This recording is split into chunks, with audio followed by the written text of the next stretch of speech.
بسم الله الرحمن الرحیم. الحمد لله و الصلاة والسلام على رسول الله صلی الله علیه و سلم و علی آله و صحبه اجمعین. در قاعده 23 که ما و شما درس قبلی خواندیم که اقسام توحید الوهیت بفهمیم.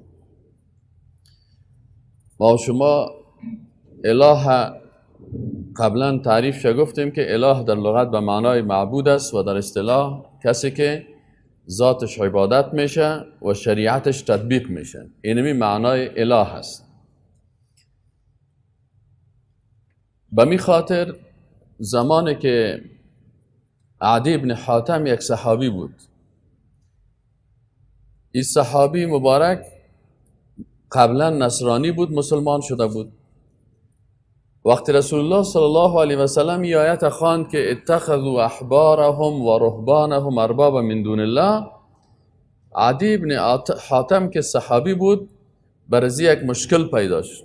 بعضی اوقات دینه ای که ما و شما میگیم که باید دینه با فهم رسول الله صلی الله علیه و سلم و فهم صحابه بگیریم، چون صحابه وقتی که یک چیز را نمیفهمیدن یا اشتباه میکردن فورا رسول الله صلی الله علیه و سلم برشان میفهماند. عدی بن حاتم تو تصور میکرد که چون او قبلا نصرانی بود، برش علمای نصرانیت گفته بودن که عبادت عبارت از چی است؟ عبادت از رکوع و سجده و اینمی چیزا عبادت است. اگر شما برین برای یک کس رکوع بکنین عبادت کردین، اگر برای کس سجده بکنین عبادت کردین. وقتی که رسول الله صلی الله علیه و سلم گفت که اتخذوا، گرفتن مردم یهود و گرفتن نصرانی ها احبارهم، علمای خدا، و رهبانهم، امو کسایی که تاریکین دنیا بودن، راهب میگفتن یارا چی گرفتن؟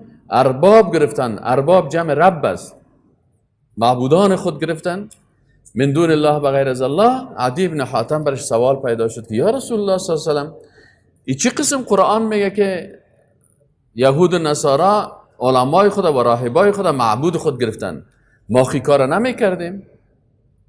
یعنی او تصور میکرد که اگر یک کس را رکوع کردی برش یا سجده کردی همی عبادت است، در حالی که در اسلام عبادت مفهوم بسیار کلان داره. رسول الله صلی الله علیه و سلم برش گفت که وقتی که اونا حلال الله را حرام میکردن، الله میگفت که شراب حرام است، عالم دینش و یا راهبش میگفت شراب چی است؟ حلال است. و حرام حلال الله را که الله میگفت گوشت کفتر حلال است، گوشت گوسفند حلال است، عالمش میگفت نه گوشت گوسفند نخوری که باز تو چی میشی؟ تقوایت کم میشه. گفت وقتی که حلال الله را حرام میکردن و یا حرام الله را حلال میکردن، شما از اونها اطاعت میکردین؟ حاسب گفت بله، عالم بزرگ ما بود، میفتیم خلاص نمیست.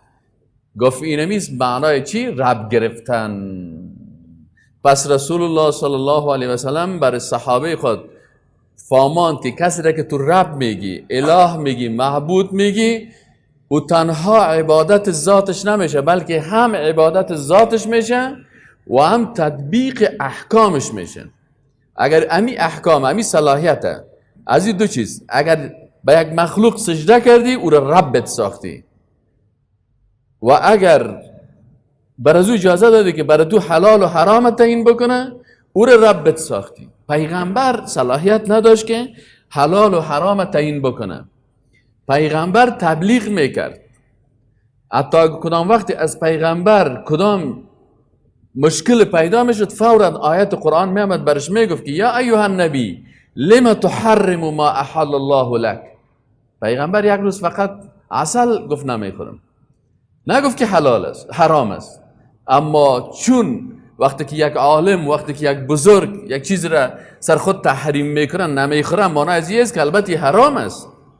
پس الله فورا برش گفت که چرا تو عسل میگی من نمیخورم؟ به خاطر رضایت همسرایت، خانمایت خوشحال شوه که عسل نخوری؟ تو پیغمبر هستی، تو باید الله برات عسل حلال گفته، باید برای مردم بگویی و خودتان بخوری تا مردم چی نکنن؟ غلط نفهمن دینه. پس معنای الوهیت، وقتی توحید الوهیت میگیم این دو بخش تقسیم میشه.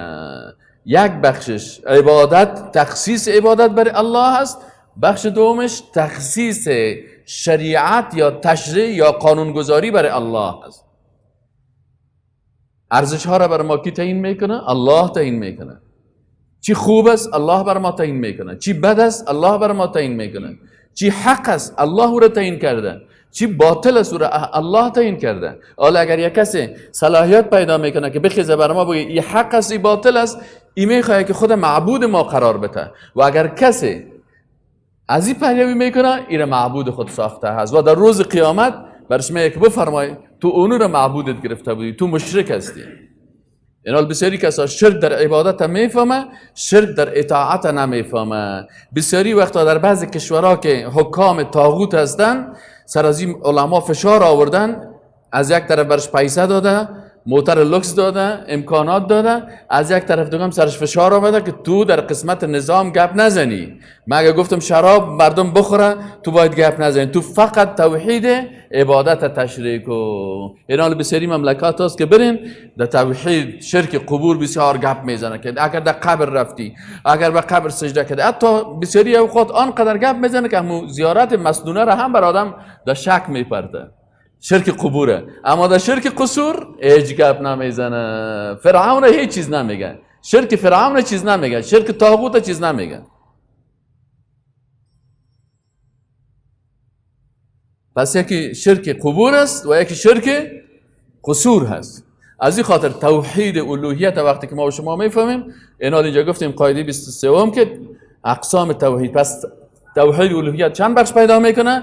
دو بخش پیدا میکنه. اولش توحید عبادت است، دومش توحید اطاعت از شریعت است.